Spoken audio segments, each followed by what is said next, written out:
Бұл видеода сіздерге Wayback Machine сервис туралы айтатын боламын. Бұл сервис сайттың ескі версияларын көрсете алады. Мысалға алатын болсақ, YouTube-ты айтатын болсақ, YouTube-тың қазіргі версиясы осындай, ішіндегі салынған видеолары.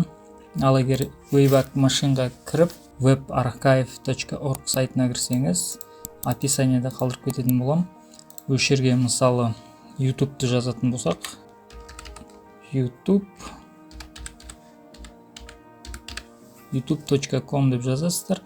Бұл жерде сіздерге қандай сайт керек? Мысалы, өзіміздің Тенгри News немесе Nur.kz деген сияқты сайттардың ескі версиясын көргілеріңіз келсе, осы жерге ссылкасын жазасыздар. Немесе YouTube-тың ссылкасын копировать етіп, чтобы қатесіз болу үшін мына жерге қойсаңыздар болады. Enter'ді басасыздар. Осы жерде мынандай жылдарға бөлінген шкала сияқты шығады. Мысалы, мына жерде бір өзгерістер болған, мына жерде бір өзгерістер болған, қай жерде өзгеріс болған, сол жерді көрсетіп тұрады. Мысалы, YouTube негізі 2005 жылы шыққан, қателеспесем.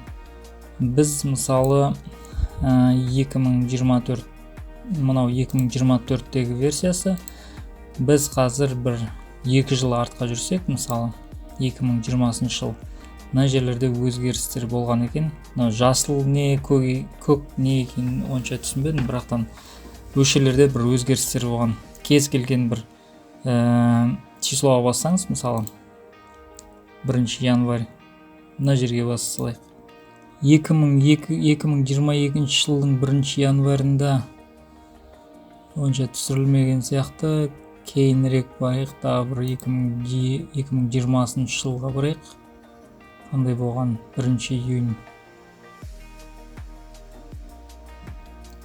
2020 жылы біздің YouTube-тың сайтының дизайны осындай болыпты. Ішіндегі осындай видеолар бар екен. Бұл ағылшынша версиясын көрсетеді, бірақтан ешқандай бір ерекшелігі жоқ. Орысша мен ағылшыншаның. Бұл 2020 жыл 4 жыл бұрын. Егер тағы да 2 жылға кетсек, 2018 жылды көрейік, қандай болған екен. Бұл біздің YouTube-тың 2018 жылғы 1 апрельдегі нұсқасы. Мынау ішіндегі сол кездегі жаңағы актуальный темалар. Одан арырақ барайық, 2014-ке барып көрейік.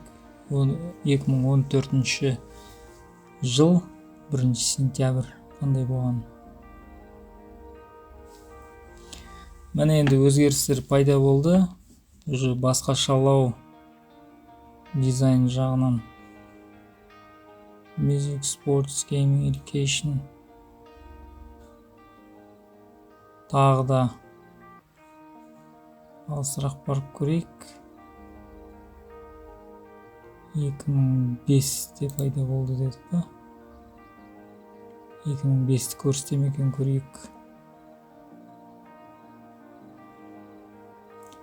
2005 жылда, бұл 2012 жылды көрсетіп тұр.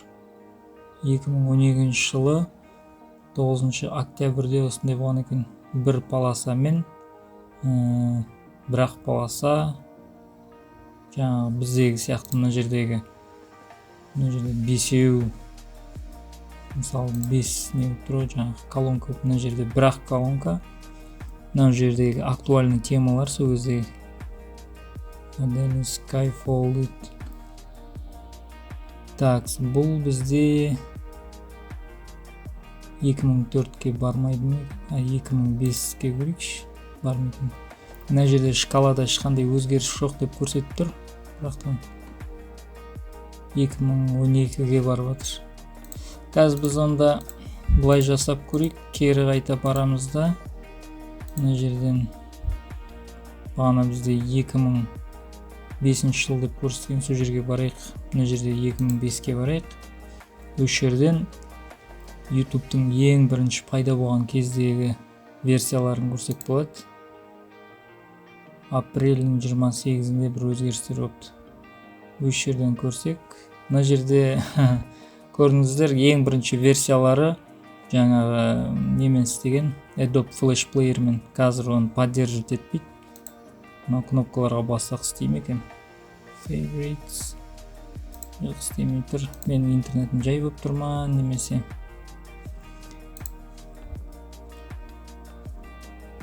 Міне YouTube-тың 2005 жылғы версиясы ең бірінші флешпен жасаған екен.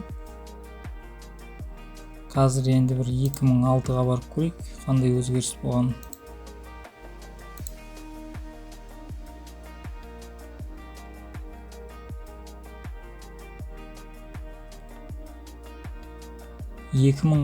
жылдары мынандай болған екен.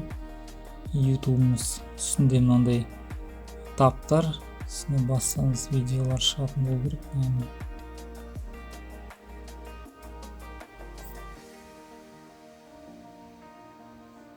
Channels, каналы, groups, members. Мына жерде входы бар екен үстінде. Uploads деген жаңа загрузить видео, скорее всего. Show the matters. Мынау видеоны көрсетемін екен, бір көрсетейік. Ең көп көрсетілетін видеолар. Мынау 2006 жылы 24 апрельде қосылған видео екен. Не туралы? Енді басқа сайттарды көрейік. Мысалы біздің күнделікті қолданып жүрген Google-ымызды көрейік. google.com деп көрейік. Қандай болған екен? Егер сізде сайт болған болса, мысалы баяғы версиялары, егер сол жойылып кеткен болса, сайт бірақтан домені бар болса, онда оның ескі версияларын көріп, ішіндегі даже данныйларды алуға болады. Сол жағынан да программисттерге көмектесуі мүмкін. Біздің Google-ымызды көрейік. Енді мынау қазір біз 2024-те отырмыз. Қазір бір 2016-ға барып көрейік, қандай болған. 2016 жылы 31 августте дизайны примерно осындай болған екен. Ағылшын тілінде қазір әртүрлі тілге аударылған. Мүмкін сол кезде де болған шығар, бұл нақты бір точный бір информацияны көрсетпейді. Главное бұл жерде интерфейсін көрсетеді, қандай болған. Мына 2012 жыл. 2012 жылы осындай болыпты. Сол кезде Олимпиада болған ойын есімде онша жоқ. 2009 жылы 2009 жыл ошибка берді. Назад 2005 жылға басып көрейік. 2005 жыл мынандай болған екен. Бұл жаңағы біздің YouTube пайда болған кездер ғой. 2004 жылы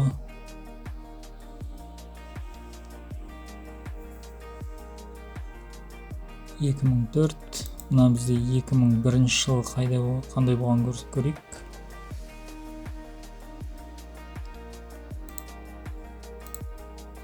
2001 жылы мынандай болған екен. Search үшін 1 миллиард па, сондай web pages қаралады деп жазып қойды екен үстінде. First time here, take a quick tour of Google. Енді ең бас жақтарын көрейік. 98 жыл. Google-дың қай кезде пайда болғанын білмедім, бірақтан мынау видеоға қарасақ, мынау неге 98 жылдарды көрсетіп тұр. Мүмкін одан да ерте пайда болған шығар, мүмкін 98 жыл осындай болған екен.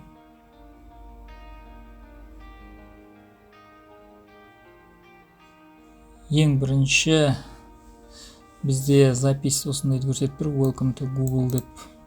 Бұл 98 жыл 11 ноябрь. Google Search Engine Prototype. Вроде сайт как прототип сияқты шыққан болу керек. Might work some of the time prototypes that is much more up to date. Осындай осы сервисті қолдансаңыз болады. Неше түрлі басқа да сервистер бар, бірақтан мен осыны көп қолданам.